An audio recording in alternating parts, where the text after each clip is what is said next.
चाहे सया हो, चाहे ऑटोमोबाइल हो, चाहे स्कूटर्स हो, चाहे और कुछ हो, हर चीज में, ट्रैक्टर हो किसानों के लिए, अप्लायंसेस हो, हर क्षेत्र में लोगों को दामों में रियायत मिली और 1 लाख करोड़ रुपए के उपहार आदरणीय प्रधानमंत्री मोदी जी की तरफ से दीपावली में हम सबको देखने को मिला है।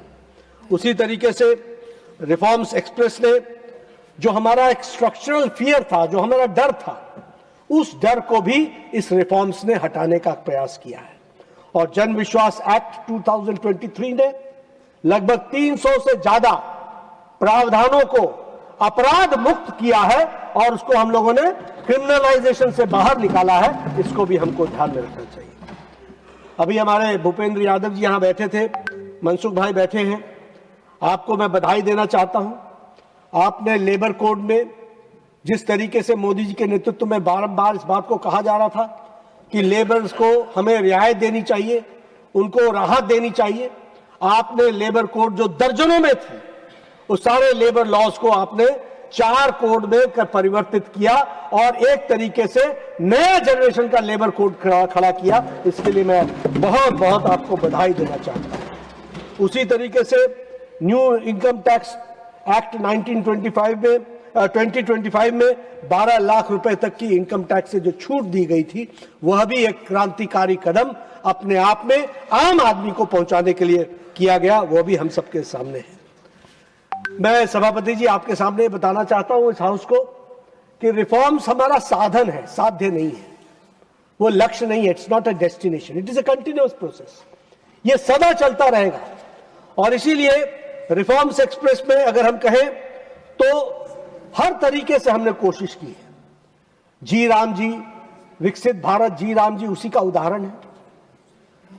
मैं आपके वक्तव्य कोट कर सकता हूं मनरेगा के बारे में। ये करप्शन का अड्डा है, ये भ्रष्टाचार है, ये ट्रांसपेरेंट नहीं है। ये कांग्रेस के नेताओं ने मनरेगा के बारे में स्पीचेस दी हैं, उनके वक्तव्य हैं। आप कहिएगा तो मैं ऑथेंटिकेट करके आपको वो सारे स्टेटमेंट्स आपको दिखा दूंगा। लेकिन उसका मॉडिफिकेशन हुआ और विकसित भारत जी राम जी बनकर के आया। 100 दिन के बदले 125 दिन की गारंटी और इसके साथ साथ लीकेज प्रूफ, करप्शन फ्री। और फिर भी मैं बोलता हूं कि हमेशा विकास की गुंजाइश, रिफॉर्म्स की गुंजाइश है। आगे भी जो रिफॉर्म्स करने की आवश्यकता होगी वो करेंगे। किसके लिए करेंगे? क्योंकि शिफ्ट हम कर रहे हैं from survival based employment to growth oriented empowerment, और उसके लिए हम इस काम को आगे बढ़ाने का काम कर रहे हैं। शांति बिल की बात करें अगर हम, तो वह भी क्लीन एनर्जी, अभी उस पर तो बहस कर रही थी, लेकिन हमारे यहां अगली शताब्दी के लिए, पावर सॉवरेंटी के लिए सुनिश्चित करने के लिए नए ऐतिहासिक कदम उठाए हैं। उसके लिए भी मैं विशेष करके बधाई देना चाहता हूं प्रधानमंत्री मोदी जी को, जिन्होंने इसको आगे बढ़ाया। उसी तरीके से शांति अधिनियम में ये मात्र सुधार नहीं है, 2047 तक हम 100 गीगावाट एनर्जी न्यूक्लियर पावर बना हुआ देश बनेंगे। इस बात के लिए हम सुनिश्चित करके हम आगे बढ़ रहे हैं। और जिसका जिक्र अभी पीयूष गोयल जी ने अपने वक्तव्य में भी किया, और उन्होंने अपने वक्तव्य में कहा कि न्यूक्लियर एनर्जीज की हमको जरूरत पड़ेगी और उसको हम उपयोग करते हुए हम आगे बढ़ेंगे। तो इस तरीके से इन सारी बातों का उल्लेख राष्ट्रपति जी के अभिभाषण के माध्यम से एक इंगित किया जाता है कि विकसित भारत 247 तक पहुंचने के लिए आज 226 में क्या करना है और अगले 5 साल में क्या करना है, इसके रोड मैप को प्रतिबिंबित किया गया है। यह हमको समझ लेना चाहिए। अभी मैं इसको तो पिछले सप्ताह का मानूं तो एक तरीके से आर्थिक जगत में क्रांति पे क्रांति आती चली गई है। पहले वो यूरोपियन के यूनियन के साथ हमारा समझौता, फिर इकोनॉमिक सर्वे, फिर क्रांतिकारी बजट और फिर इंडो यूएस डील, एक के बाद एक श्रृंखला में ये सब हमको देखने को मिला। अगर मैं इकोनॉमिक सर्वे की बात करूं तो आर्थिक सर्वेक्षण जो 2025-26 का आदरणीय निर्मला सीतारमण जी ने जिसको पेश किया, उसमें बड़े स्पष्ट शब्दों में सामने आया है कि यह सबसे तेजी से बढ़ती हुई प्रमुख अर्थव्यवस्था बनी है, सबसे तेजी से, जिसमें रियल जीडीपी ग्रोथ 7.4% दर्ज की गई और जिसमें सबसे कम इन्फ्लेशन यह भी दर्ज किया गया है। अप्रैल से दिसंबर 2025 के दौरान औसत हेडलाइन इन्फ्लेशन वाज 1.7% ओनली। यह भी हमको ध्यान में रखना चाहिए। जब हम राष्ट्रपति अभिभाषण की चर्चा करते हैं तो हम इधर उधर के कुछ उदाहरण लेकर के चर्चा करें, वो ठीक नहीं है। जब हम राष्ट्रपति अभिभाषण की चर्चा करें तो हमें फैक्ट्स के साथ क्या देश कहां जा रहा है, किन पैरामीटर्स पर जा रहा है, इस पर हमको चर्चा करनी चाहिए। और इसीलिए मैं कहना चाहूंगा, वर्ल्ड इकोनॉमिक फोरम के चीफ ने क्या कहा है, India can add 20% to the global growth this year. Bharat global growth में 20% का कंट्रीब्यूशन करेगा। ये हम नहीं कह रहे हैं, अपने से मैं अपनी पीठ नहीं थपथपा रहा हूं। हमारे नेताजी को world economic forum, Modi ji को वर्ल्ड इकोनॉमिक फोरम कह रहे हैं कि India can add 20% to the global growth this year. World bank का प्रेसिडेंट क्या कह रहा है? वर्ल्ड बैंक का प्रेसिडेंट कह रहा है, India has demonstrated that it can show exceptional growth. Exceptional growth ये भी हम नहीं कह रहे हैं। अभी हमारा इंडिया यूरोपियन यूनियन के साथ ट्रेड एग्रीमेंट हुआ। ये ट्रेड एग्रीमेंट सिर्फ कोई दो देशों का ट्रेड एग्रीमेंट ही नहीं है, ये तिरुपुर के हमारे कारीगरों के लिए नई जान फूंकने वाला ट्रेड एग्रीमेंट है। इसको हमको समझ लेना चाहिए। ये कानपुर में जो चमड़ा के कारीगर काम कर रहे हैं उनके नए दरवाजे खोलने वाला एग्रीमेंट है। ये बेंगलोर में जो हमारे आईटी टेक के जो दिग्गज हैं उनको 27 देशों में विश्व का दरवाजा खोलने का रास्ता है। ये हमको समझना चाहिए ये इकोनॉमिक फोरम क्या है, और इसीलिए इसको मदर ऑफ ऑल डील्स कहा गया। और ये हमारे द्वारा नहीं कहा गया, ये यूरोपियन यूनियन के द्वारा कहा गया that is mother of all deals. ये हमारे युवाओं को, लाखों लोगों को रोजगार देने की संभावनाओं को आगे बढ़ाता है। इसको भी हमको समझना चाहिए। हम रोजगार रोजगार रोजगार करते रहते हैं। जब हम रोजगार लेकर के आते हैं तो बोलते हैं होता क्या है, होता क्या है, होता क्या है।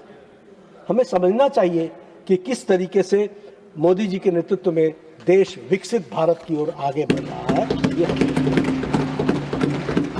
India Oman comprehensive economic partnership agreement हुआ। यह एग्रीमेंट जो है यह एक तरीके से हमें मध्य पूर्व में राजनीतिक रणनीतिक ऊर्जा और व्यापार का एक कॉरिडोर के रूप में यह हासिल कर लिया गया है, और लिंक वेस्ट नीति को हमने और मजबूत की है। इसको भी हमको समझ लेना चाहिए। उसी तरीके से इंडिया न्यूजीलैंड और फ्री ट्रेड एग्रीमेंट हुआ। यह फ्री ट्रेड एग्रीमेंट जो लोगों को व्यापार में, यह हमारे किसानों के लिए लाभकारी है, यह हमारे उद्यमियों के लिए एक नई दिशा देगा, यह हमारे छात्रों के न्यू एवेन्यूज खोलेगा, यह हमारी महिलाओं के लिए डेवलपमेंट के स्कोप देगा और एम्पावरमेंट करेगा, और यह हमारे इनोवेटर्स के लिए नई संभावनाओं को तलाशेगा। उसी तरीके से जो इंडिया और यूनाइटेड किंगडम का फ्री ट्रेड एग्रीमेंट हुआ है, वो भारत के आईटी सेवाओं को और सॉफ्टवेयर एक्सपोर्ट को लाभ पहुंचाएगा और उसको लाभ मिलेगा। डिजिटल विशेषज्ञता पर जोर देगा। उसी तरीके से हमारे प्रोफेशनल जो कंपनियां हैं, प्रोफेशनल्स को वह निश्चित रूप से वह वेस्ट में अपनी जगह देगा। इसको भी हमको ध्यान में रखना चाहिए और इससे बहुत बड़ा फायदा मिलने वाला है। जयराम जी, एक नया फिर से मैं इंपैक्ट लेकर के आया हूं, नया इंपैक्ट लेके आया हूं। I for inclusion, M for medical security, P for prosperity of farmers, A for advancement of women, C for connectivity revolution, and T for transformation of economy in the manufacturing sector. हैं? India में आप जरा भारत को देखना तो शुरू करो। बहुत सामर्थ्य है, बहुत सामर्थ्य है। तो जब मैं इंपैक्ट की बात करता हूं तो उसमें इंक्लूजन को मैं बोलूंगा। तो इंक्लूजन की बात अगर मैं कहूंगा तो हम कहेंगे, आप कहते थे गरीबी हटाओ, गरीबी हटाओ, लेकिन गरीबी हटाते हटाते आपने मिडिलमैन पैदा कर दिए और मिडिलमैन के माध्यम से भ्रष्टाचार पैदा किया। आप ही ने कहा था 1 रुपया देते हैं 15 पैसा पहुंचता है, हमने तो नहीं कहा था, आपके ही प्रधानमंत्री ने कहा था। और गरीबों के नाम पर वोट बैंक लिया, बैंक भी नेशनलाइज कर दिया, लेकिन गरीबों को बैंक में जाने का मौका नहीं दिया। वो जनधन खाता खोला तो नरेंद्र मोदी जी ने खोला, वो भी हमको याद रखना चाहिए। आपने वोट बैंक के रूप में उनको इस्तेमाल किया, न घर दिया, न पानी पीने की व्यवस्था की, न उनको चूल्हा में व्यवस्था की कि कोई ईंधन आ सके, और न ही शौचालय दिया। ये सारी व्यवस्थाएं, मानवता का इंक्लूजन अगर उनको किसी ने समावेश किया तो 2014 के बाद प्रधानमंत्री मोदी जी और उनको डिग्निटी से रहने का सौभाग्य मिला। और डिग्निटी का मतलब डी फॉर डायरेक्ट,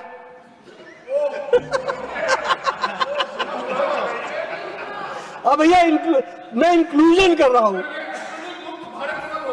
ये नहीं होगा, ये नहीं होगा, ये बढ़ता जाएगा, ये बढ़ता जाएगा। क्यों? क्योंकि कम शब्दों में दूरगामी प्रभाव को समझाने के लिए आप जैसों के लिए आवश्यक होता है। Dignity, D for direct, I for immediate, G for genuine, N for no middleman, I for inclusive, T for transparent and Y for yours. आपके लिए डिग्निटी के साथ उसको हमने पहुंचाने का प्रयास किया। और 25 करोड़ लोग आज गरीबी की रेखा से ऊपर आ गए हैं और वो गरीबी की रेखा से निकल आए। हमने गरीबी हटाओ नहीं कहा, हमने कहा गरीब को एम्पावर करो और वो उनका सुदृढ़ीकरण करो। आपने हटाओ हटाओ हटाओ, कहां भेजना था उनको? लोग इनको ही हटा दिया, उन्होंने आपको ही हटा दिया। 4 करोड़ हमने पक्के घर बनाए और भी 3 करोड़ और बनाने वाले हैं। उसी तरीके से 12 करोड़ लोगों को, 12.5 करोड़ लोगों को वाटर कनेक्शंस, 10 करोड़ लोगों को गैस कनेक्शंस, सोशल सिक्योरिटी जो सिर्फ 25 करोड़ पीपल को मिलती थी, आज 95 करोड़ लोगों को सोशल सिक्योरिटी के दायरे में लाया गया और 6.75 लाख करोड़ रुपए डीबीटी से, डायरेक्ट ट्रांसफर बेनिफिट से ट्रांसफर हुए हैं। यह है ट्रांसपेरेंसी जो हमको समझनी चाहिए। मेडिकल सिक्योरिटी के बारे में मैं जरूर बात करना चाहूंगा। आदरणीय प्रधानमंत्री जी ने जब यूनिवर्सल हेल्थ कवरेज की बात कही गई तो उन्होंने कहा कुछ बड़ा सोचो। हम लोग आयुष्मान भारत को लेकर के, प्रधान पीएम जन आरोग्य योजना को लेकर के हम गए। आपको जानकर के खुशी होगी कि भारत आज दुनिया का सबसे बड़ा हेल्थ कवरेज देश बन चुका है। सबसे बड़ा हेल्थ, 62 करोड़ लोगों को, more than 40% of the Indian population को हम आज 5 लाख रुपए का गंभीर बीमारी से लड़ने के लिए हेल्थ कवरेज दे रहे हैं। और जहां गरीब आदमी हॉस्पिटल के नाम से घबराता था, आज आयुष्मान कार्ड को लेकर के सीधे जाता है और सरकारी अस्पताल में अपना इलाज कराता है और नया जीवन जीता है। आप सबने भी देखा होगा, मैं यहां पर इसकी बार बार चर्चा इसलिए करना चाहता हूं क्योंकि पुराने दिन आपको याद दिलाना चाहूंगा, मैं अंधेरे के दिन याद दिलाना चाहूंगा। आप भी, हम भी, सब प्रधानमंत्री राहत कोष की तरफ, मुख्यमंत्री राहत कोष की तरफ एप्लीकेशन लिखा करते थे, इनका बाईपास करा दो, इनको 1.5 लाख रुपए दिला दो, ये गरीब आदमी है, ये उधार में मर जाएगा, इसका कैंसर में इलाज करा दो, इसको 2 लाख रुपए दिला दो, इसको कीमोथेरेपी करा दो, ये नहीं गरीब आदमी, ये इसके जीवन समाप्त हो जाएगी।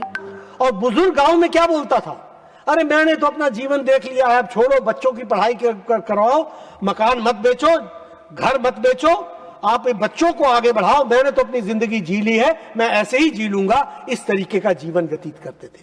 लेकिन आज प्रधानमंत्री जन आरोग्य योजना और प्रधानमंत्री वय वंदन योजना के तहत आज बुजुर्ग भी 75 साल का आयुष्मान कार्ड लेकर के खड़ा रहता है और बोलता है मेरे बारे में मोदी जी ने चिंता कर ली है, तुम घर को आगे बढ़ाओ, कोई फर्क नहीं पड़ेगा। आज 11 करोड़ से ज्यादा लोगों का मुफ्त इलाज हो चुका है और लगभग 73 करोड़ आभा आईडी कार्ड्स भी बन चुके हैं। और सबसे बड़ी बात मैं आपके साथ शेयर करना चाहूंगा।